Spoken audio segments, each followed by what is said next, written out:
I'm Jan Griffiths, and I'm the host of the Automotive Leaders Podcast, where we bring you conversations that matter, conversations that help you prepare for the future in the auto industry. I'm the champion for culture change in this industry. We shine the spotlight on those leaders who practice those leadership skills that we need for the future. The next episode starts right now.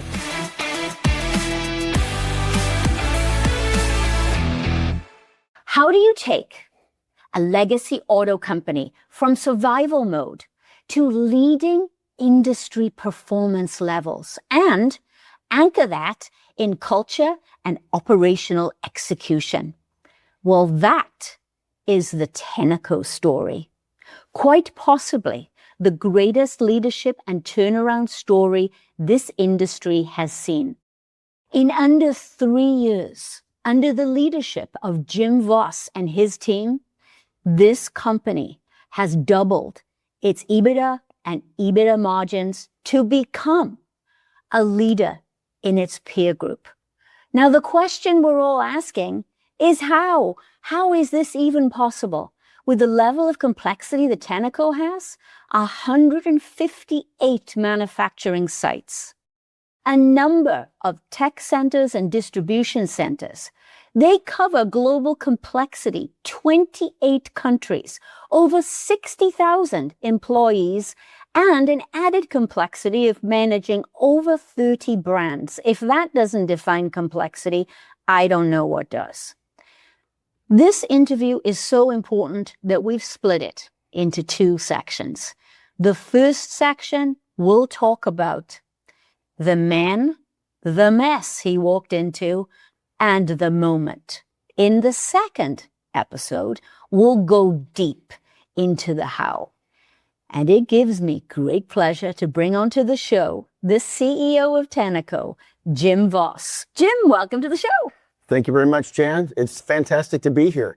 It seems like yesterday we had you over to the office and spent the day and the evening with you and shared our story. And so we're super excited. I'm super excited. And I say on behalf of the team, we're excited to share our story.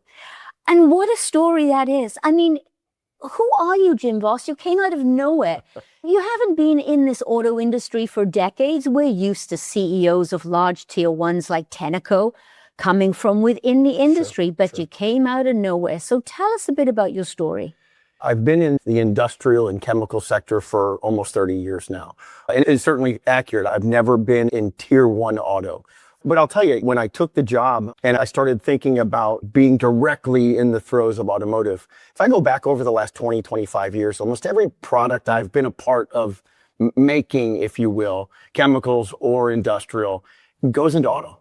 I mean, the auto ecosystem is huge. The installed base of auto is huge. So back to my chemical days, nylon 6.6 under the hood, PVB in the windscreen, rubber chemicals, of course, all in the tires. So I've kind of just been one step away from right in the middle of the auto. So I've always followed auto. So maybe it's a bit fortuitous that I find myself living now here in Detroit and working in a tier 1 and absolutely love it.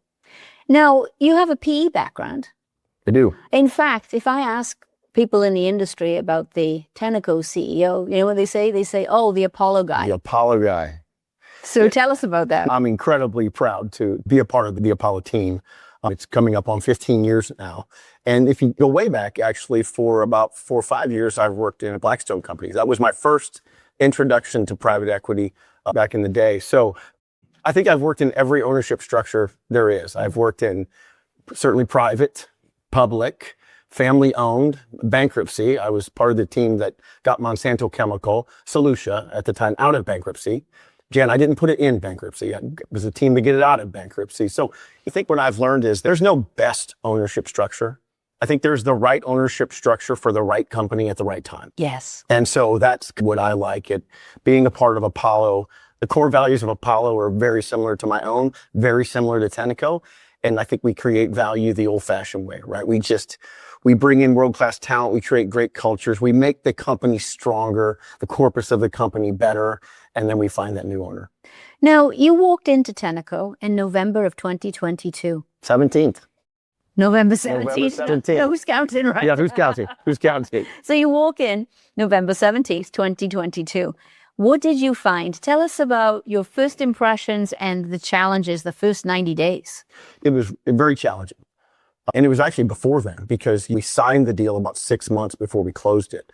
And the sign to close is always 4 to 6 months. So I did have access, certainly not to run the company in any way, shape, or form, but I did have access to the management team a little bit, the upper management team. So I got to know some people. And we were working with a great consultant. Tricont and McKinsey were helping us dissect the company behind the scenes, due diligence, if you will. So saw two things incredibly dichotomous.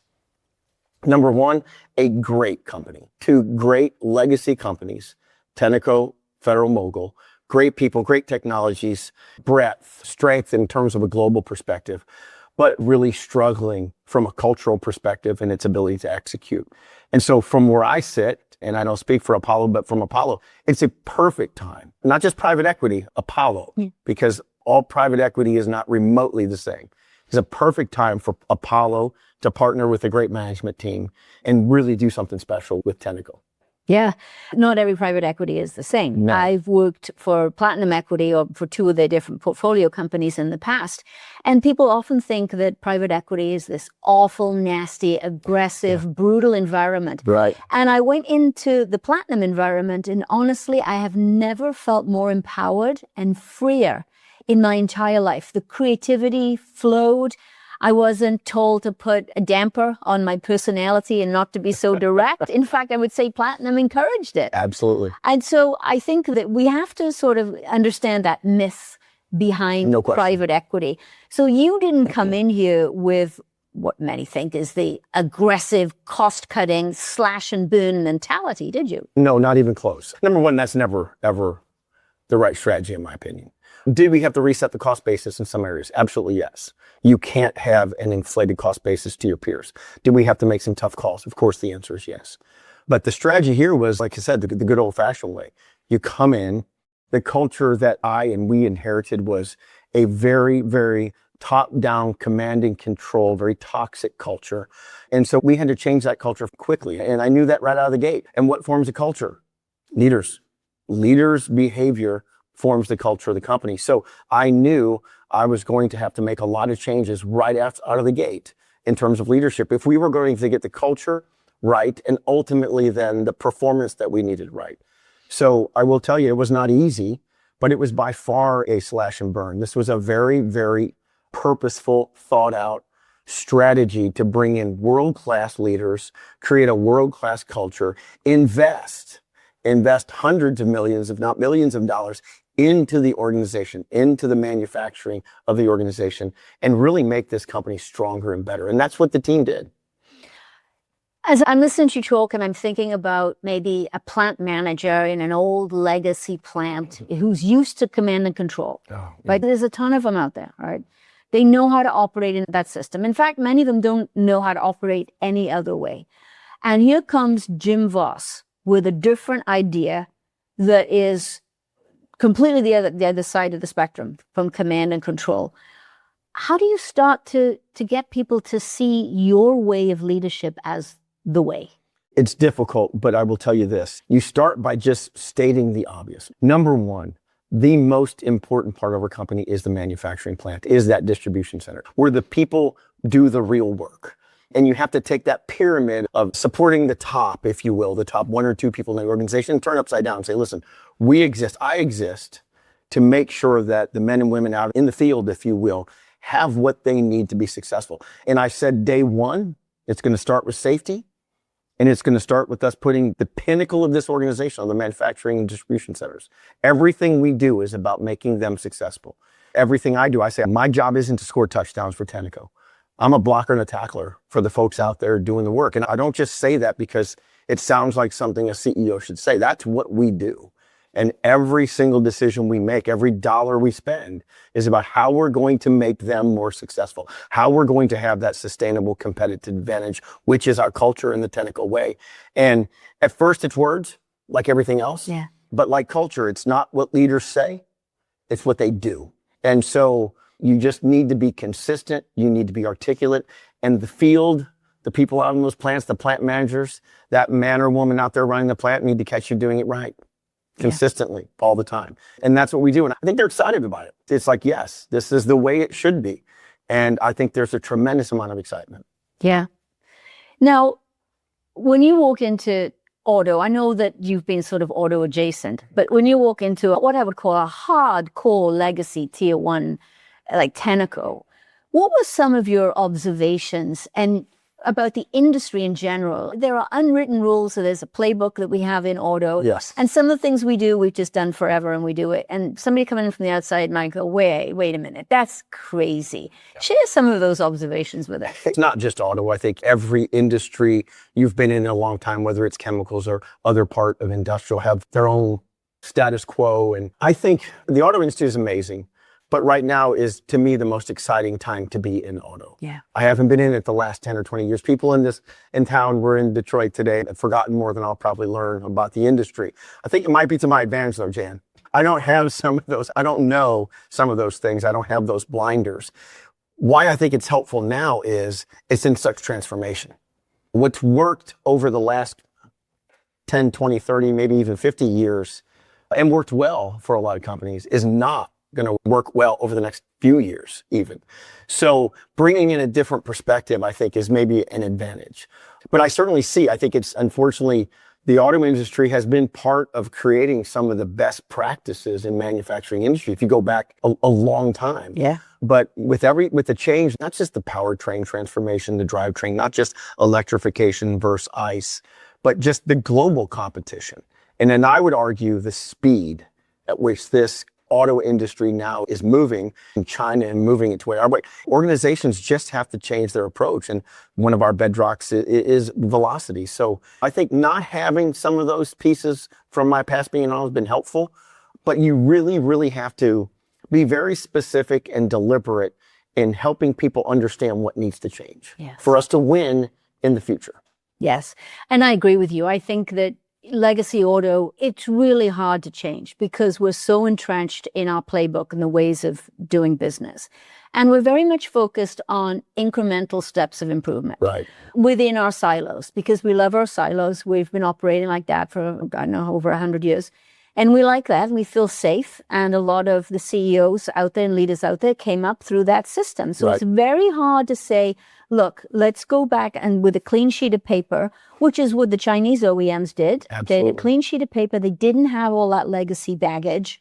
And they were able to create an organization that moves fast. Absolutely. And I think that a lot of the leaders that I talk to really struggle with that. When I talk about breaking down silos, it's very difficult to get their minds around it. And I explain it to them this way.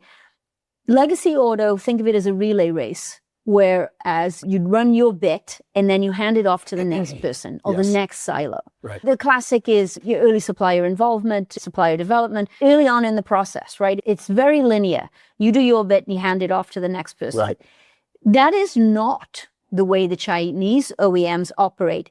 They operate more in a basketball court type of environment where you've got all the players on the court all at the same time. Correct. Each have different skills, but they're able to grab the ball, move over here, pivot over here, know where to move, trust each other. Absolutely. And be able to drive a lot faster.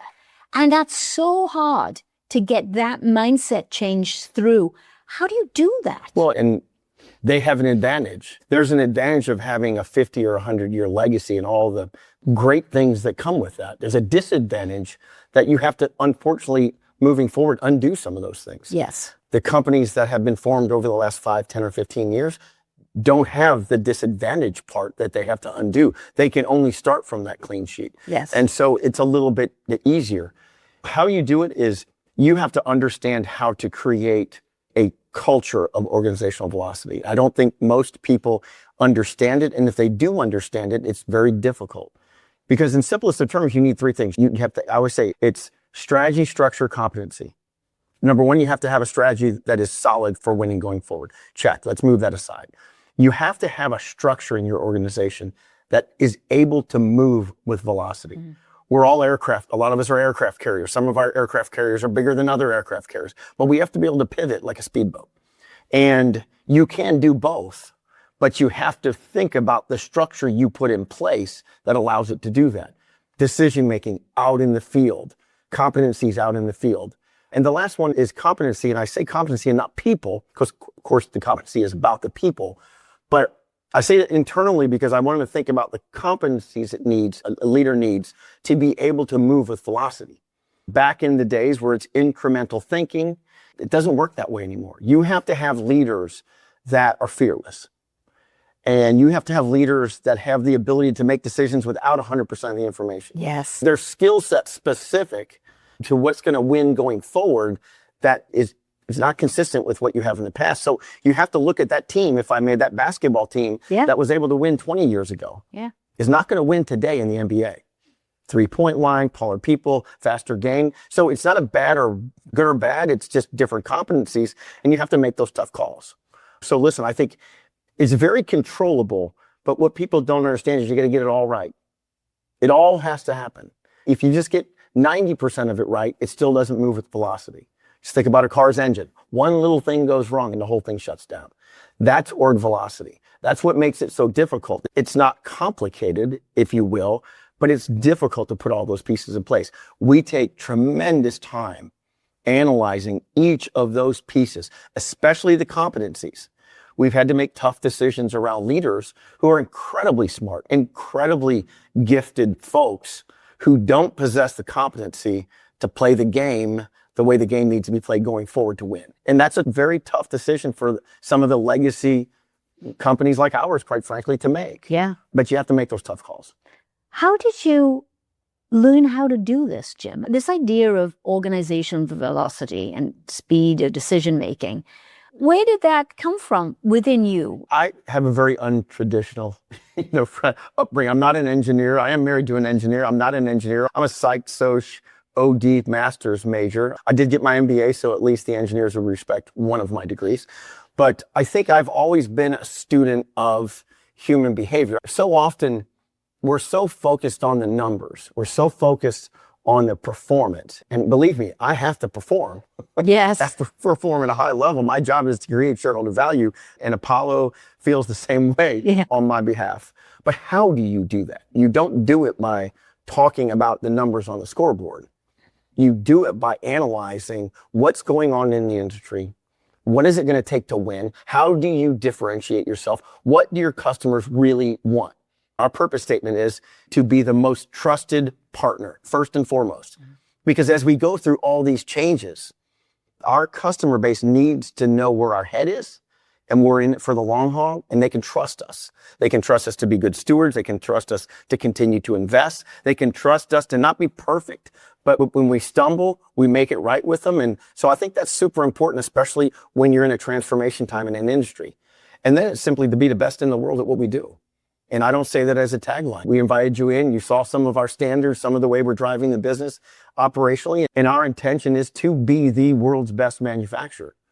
And that starts with the highest standards. So we do set high goals, but I think we have a very, very clear path to get there. Am I saying that we're the best in the world right now? Maybe not. But we're certainly getting there. Yeah. I interviewed Doug Conant, and he's the former CEO of the Campbell Soup Company. For sure. And he's a great guy. And he has a tagline, which I absolutely love. And he says, you have to be tough on standards and tender-hearted with people. Right. And he said, not one or the other. Both. Absolutely. You have to have accountability. You have to have ownership. But it's how you drive to that. That's where the secret sauce is. There's no question. We say high care, high accountability. The first most important aspect of a leader, number one, is you have to care. Yes. You have to care about people. You cannot be a leader if you don't. But you have to have tough standards and high accountability. And the best people in the world want that. And so if you have the audacity to say you want to be the best in the world at anything, you better have both of those things. Otherwise, it will not happen. Mm. Yeah, I completely agree.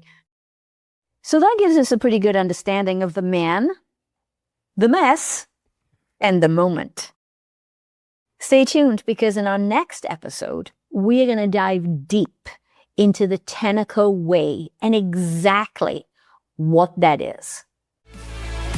Thank you for listening, and don't forget to subscribe to the Jan Griffiths Automotive Leaders YouTube channel and share with your friends. And we'll see you in the next episode.